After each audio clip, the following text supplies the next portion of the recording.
découvrir des tas de choses et que c'est beaucoup moins compliqué qu'on ne le pense a priori. Donc, on envisage de faire un accompagnement de ces personnes-là. Donc, on veut en parler avec les associations, on veut en parler avec tous ces partenaires, on ne va pas décider tout seul, hein, comme on vous l'a dit, mais ça fait partie de l'une de nos priorités. Ça ne répond pas à ma question. Mais sur les débits. Oui. Mais sur les débits, je vous dis comment aller. Moi, je n'ai pas de fibre optique dans ma poche. Oui. Initier les gens, c'est bien, mais après, si vous n'avez pas le débit, à quoi ça sert? S'il y a encore plus de gens qui sont sur l'antenne, il y aura encore moins de débit. Ça marche pas avec Oui, non mais tout à fait. Non mais je vous dis que c'est une question que nous allons étudier ça. Je ne peux pas vous donner ce soir une solution technique. Non, je vous le dis. Bon, hein. Mais c'est effectivement notre souci que de se préoccuper de ce problème-là. Voilà ce que je peux vous dire ce soir. Je ne peux pas vous en dire plus. Oui. Oui. Bonsoir. J'aurais aimé savoir si dans l'avenir il y aurait une possibilité de mettre en place une piste cyclable. Pourquoi pas? Parce que c'est vrai que faire du vélo sur la commune et tout autour, c'est dangereux. Je trouve que c'est une très belle idée, oui. Je sais pas, on n'a pas vraiment encore pensé à ça, mais effectivement, c'est le genre d'idées qui vont émerger dans les rencontres qu'on va avoir avec vous, avec la population, et que nous, on aura à cœur de reprendre. Et les circuits pédestres. Et les circuits pédestres. Les circuits pédestres, bon, j'ai parlé des circuits piétons, mais les circuits pédestres, c'est le prolongement de ces circuits piétons, effectivement. Alors, c'est un peu compliqué à Izernay parce que tous les anciens chemins ont disparu. Voilà, dans les champs. Dans les champs. Par le passé. Oui, mais je demandais justement le micro pour parler de ce sujet. Bon, on a la chance peut-être avec rester en forme avec un certain âge. Et il y a des clubs de randonnée. Et à une certaine époque, on avait tenté de les mettre en place avec toutes les difficultés qu'on a pu connaître. Il y a des évolutions qui se font dans les mentalités. Et fort de constater toutes les sorties qu'on fait dans toutes les communes environnantes dans un rayon de 20 à 25 km. Il est pratique d'entendre, c'est à Izernay qu'il y a le moins de chemin pour faire des randonnées. Alors, quelle démarche vous pensez mettre en place? Merci de cette question qui est importante. Le problème à Izernay, c'est qu'on hérite d'une situation en matière de santé pédestre qui est difficile, puisque beaucoup des anciens chemins ont été vendus, mais il y a déjà plusieurs décennies, vendus ou même donnés, je ne sais pas. Donc les structures sont peu existantes. N'empêche qu'on peut sûrement faire mieux que ce qui existe aujourd'hui. Hein, sûrement. Notamment faire des liaisons avec les chemins, les sentiers pédestres des autres communes autour de nous. Donc là, je crois qu'il va falloir que l'on travaille également sur ce sujet-là.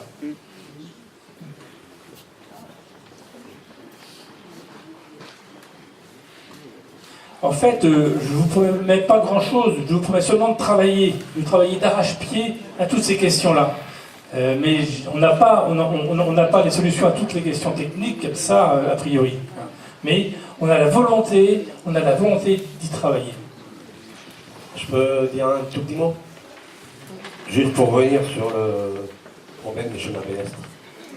Il est très bien de les aménager et de les mettre en place. J'en suis le premier tout à fait conscient. Seulement, il faudrait peut-être que les gens qui utilisent les chemins pédestres, ou plutôt, plus ou moins, les gens qui sont utilisateurs de voitures, de tracteurs et autres, et j'en fais partie. Je parle bien de mon cas, parce que je suis... le chemin, il passe devant chez moi. Qu'il y a un respect entre les deux. Parce qu'un jour, il y aura un problème, tout simplement. Un jour, il y aura un problème, voilà. Il y a des gens qui se promènent à pied l'été avec des poussettes, des vélos, des enfants, et vous avez des véhicules légers qui passent à toute vitesse. Si on doit conserver les chemins pédestres, je pense qu'il faudrait tout du moins qu'il y ait une réglementation. Au moins au niveau de ces chemins-là. Voilà, c'est juste pour répondre pour prendre la suite de la question. Ça me paraît frapper au coin du bon sens. Voilà. Ah. Ah oui, c'est vrai que les engins motorisés, monsieur parle des quads là devant, et c'est vrai que c'est un problème. Bon, c'est très difficile de faire cohabiter dans un chemin des engins comme ça et des piétons. Mais c'est pas les quads, c'est les voitures. Non, mais il y a des moyens, il y a des moyens, et puis alors il y a de la pédagogie à faire aussi auprès des publics concernés, ça c'est évident.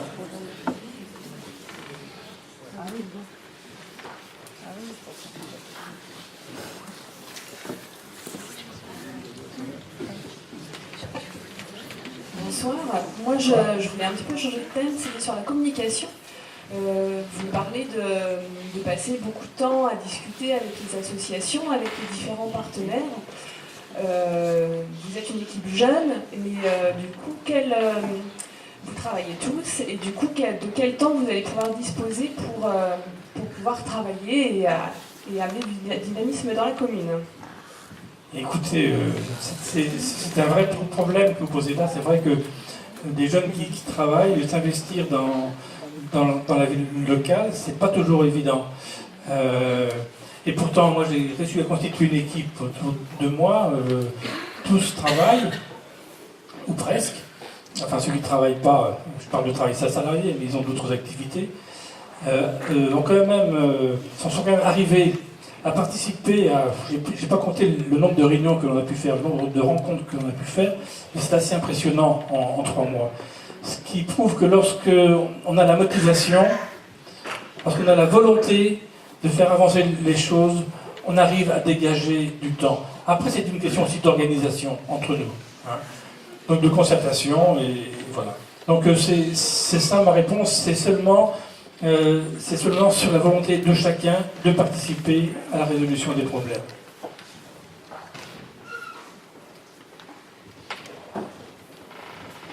Sur l'aspect intercommunalité, vous avez évoqué que la commune a resté maître dans sa situation financière, dans les choix. Et quelle force de décision elle a quelle force de pouvoir elle a dans la prise de décision des choix d'investissement. Si on parle des salles, vous avez évoqué les salles de sport, vous avez évoqué un certain nombre de points. On a notre pouvoir économique, mais par contre, le pouvoir de décision, il est représenté de quelle façon? Merci André. Effectivement, la CCP, c'est pas un couvercle qui est sur nous et qui nous empêche de faire des choses. C'est une structure intercommunale à laquelle nous participons. C'est-à-dire que les processus de décision, nous y participons. Donc rien ne nous est vraiment imposé. C'est-à-dire qu'on va avoir, nous, à la communauté de communes, il y a un conseil communautaire où siégeront certains de nos collègues. Qu'est-ce qu'il y a? Il y a Evelyne, moi, il y a Michael, il y a également Jean-Gabriel et Julie, qui sont sur cette liste de candidats au conseil communautaire. Il faut savoir que Izernay a le droit à 4 conseillers communautaires. Je vous ai cité 5 noms parce qu'il y a un suppléant. Sur les 4, vous avez peut-être vu tout à l'heure défiler le nouveau mode de scrutin. Le nouveau mode de scrutin fait que les conseillers communautaires seront répartis, comme pour les conseillers d'ailleurs communaux, avec une dose de proportionnelle. En 2 mots, la liste qui remporte l'élection a une prime égale à la moitié des sièges à pourvoir. La moitié arrondie au chiffre supérieur. Donc pour les conseillers communautaires, on a 4 sièges, ça veut dire la moitié 2. Les 2 qui restent sont répartis à la proportionnelle, c'est-à-dire 1 à chaque liste. Donc la liste qui arrivera en tête aura 3 conseillers communautaires, et la liste qui arrive en second aura 1 conseiller communautaire. Pour le conseil municipal, c'est la même règle. La liste qui arrivera en tête aura 10 conseillers tout de suite, c'est la prime, et les 9 qui restent répartis à la proportionnelle. Donc si c'est dans une fourchette un peu serrée, ce sera 5 et 4. Donc 10 et 5 pour la première, ça fait 15, et 4 pour la seconde. C'est comme ça que ça va fonctionner. Je vous rappelle à l'occasion qu'il ne faudra surtout pas rayer de nom ou ajouter de noms sur vos bulletins, autrement votre bulletin sera nul, il ne sera même pas pris en compte, il ne sera pas considéré comme un bulletin exprimé. Bon, mais alors, pour revenir un peu à la question d'André, donc ces conseillers-là, au sein du conseil, ils ont toute leur part, on vote, hein, donc on discute, puis en plus on a quand même la chance, pour l'instant, d'être dans une petite unité de commune, où les rapports entre les élus de chaque commune se passent bien, parce qu'on n'est pas trop nombreux, on peut se parler, on peut discuter, on peut échanger, et généralement ça se passe quand même assez bien. Donc on n'est pas, les décisions de la CCB ne sont pas des décisions qui nous tombent dessus sans qu'on les voit venir. On y participe à ces décisions. Donc là, il faudra que nous on fasse preuve de conviction et avoir des arguments pour pouvoir faire avancer notre point de vue. Quand on sera, si un jour on l'est, dans la comité d'agglomération du Choletais, ce sera une autre paire de manches, parce que ce qui est prévu pour l'instant, c'est que les communes de notre taille n'auront qu'un seul siège au conseil d'agglomération. Alors un siège sur, je ne sais plus combien, sur 70, on pèsera beaucoup moins lourd. Voilà ce que je peux dire pour l'instant.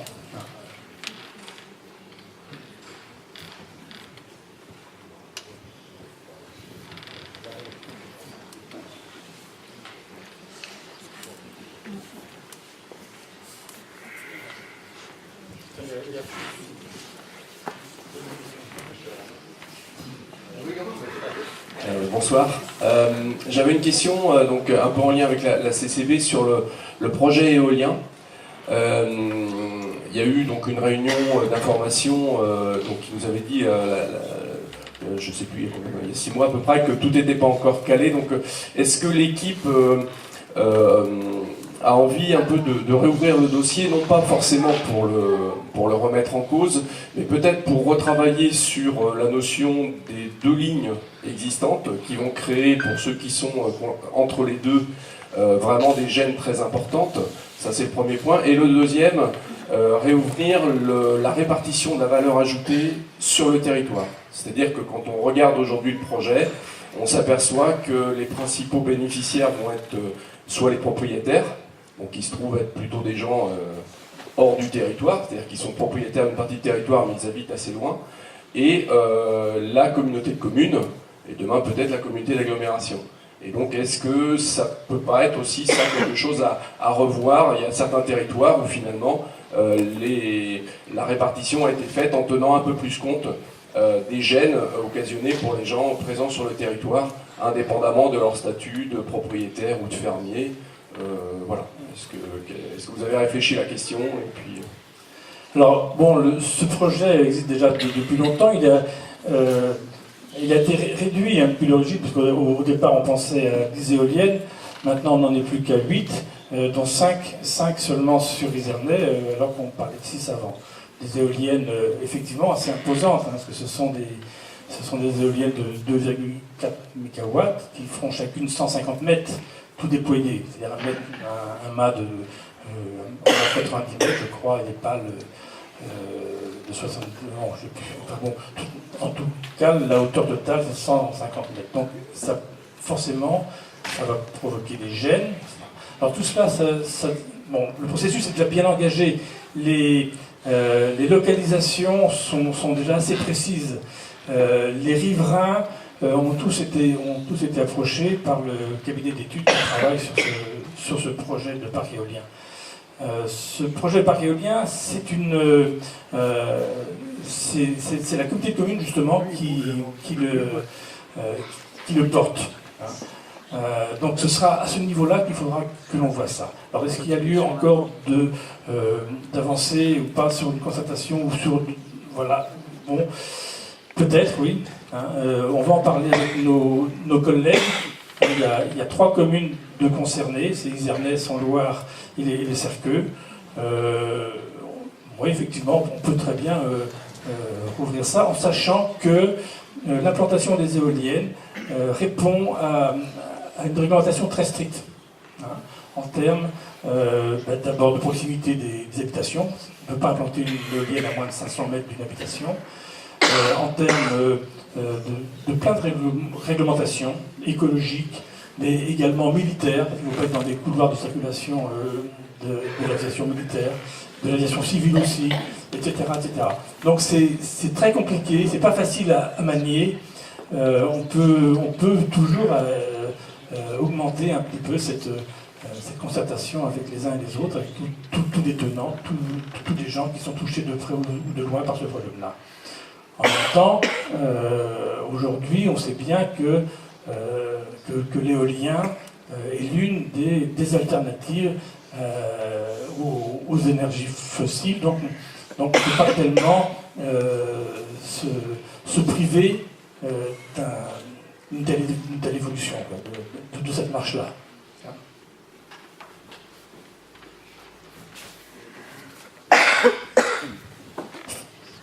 Oui, ma question, c'est autant une réponse à la question qui a été posée tout à l'heure par rapport à la CCB et notre rôle qu'on avait au niveau communal au sein de la CCB. Donc, bon, je me présente, j'étais responsable de la commission environnement au niveau de la communauté de communes. Et je peux dire que de ce fait-là, et Isernais, dans cette commission, nous étions 4 du conseil municipal dans cette commission. Nous avons réfléchi à la mise en place, que vous connaissez aujourd'hui, de la collecte, de nouveaux styles de collecte au niveau de la communauté de communes, et que les uns et les autres ont apporté leur contribution. Ça s'est passé, j'allais dire, de manière mieux qu'on pouvait penser, et qu'au niveau des communes, on a une commune qui a moins participé, pour des raisons très particulières, je ne vais pas entrer dans ce détail-là, mais l'ensemble des communes a bien participé. On avait une commission très, très vivante. On m'a même dit qu'effectivement, c'était la commission la plus dynamique au sein de la communauté de communes. Donc vous voyez bien qu'en fonction de la réflexion qu'on va mener, la contribution des uns et des autres, nous sommes capables d'arriver à avoir du résultat. Et pour prendre un terme de résultat par rapport à la communauté de communes, s'il y a 6 ans, dans le cadre du budget qu'elle avait, la taxe des ordures que les uns et les autres payons ne s'équilibrait pas. C'était le budget général qui équilibrait ce poste. À la fin de ce mandat, on arrive, disons, à un excédent de fonctionnement. Et on a mis en application une nouvelle méthode, sans qu'on vous ait demandé un surplus par rapport à ça. Vous avez pu constater que peut-être une augmentation de la taxe à l'année, mais qui était dépendante de la référence départementale sur la valeur locative. Que la taxe, vous la payez sur la valeur estimée locative de votre logement. Et au niveau communautaire, il n'y a pas eu d'évolution. On est toujours resté sur une base de 12-60%. Ce que je veux dire, c'est finalement, vous voyez bien que si on réfléchit à la question, si on participe au sein de la communauté de communes, nous sommes capables d'arriver à avoir des résultats positifs pour notre commune. Voilà ce que je veux dire. Merci Auguste, effectivement, tu as une bonne expérience en la matière et tu as fait un bon travail au sein de cette commission. Tout le monde le reconnaît et sois-en remercié.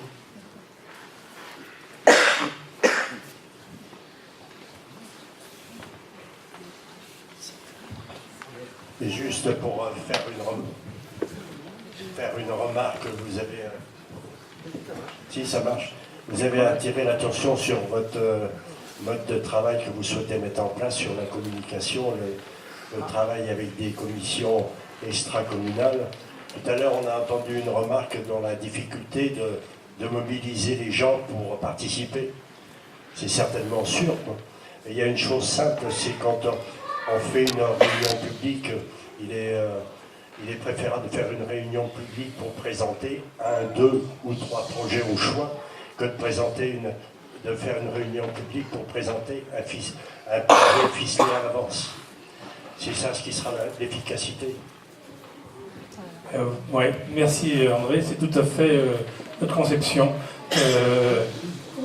Nous, quand on fera des réunions, ce ne sera pas pour dire aux gens ce qu'on va faire, ce sera d'abord pour voir avec eux comment on peut faire. Hein. Il y a un projet d'équipement ou autre chose, comment on peut faire pour qu'il soit adapté aux besoins de ceux qui vont l'utiliser.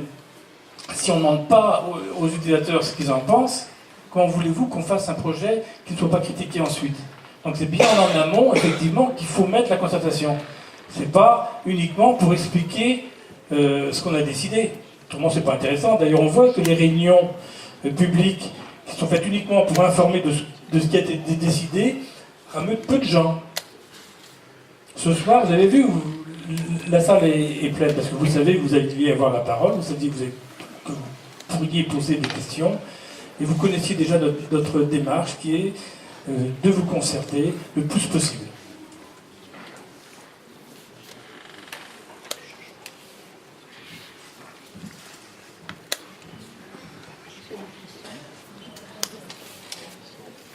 Plus personne n'a de questions?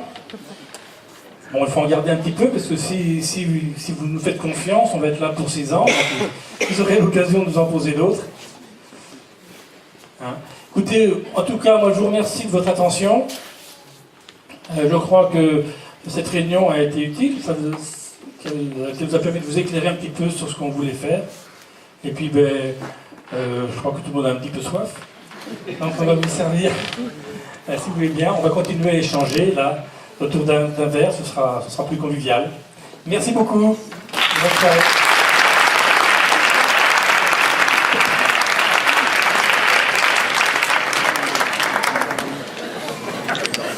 Eh ben,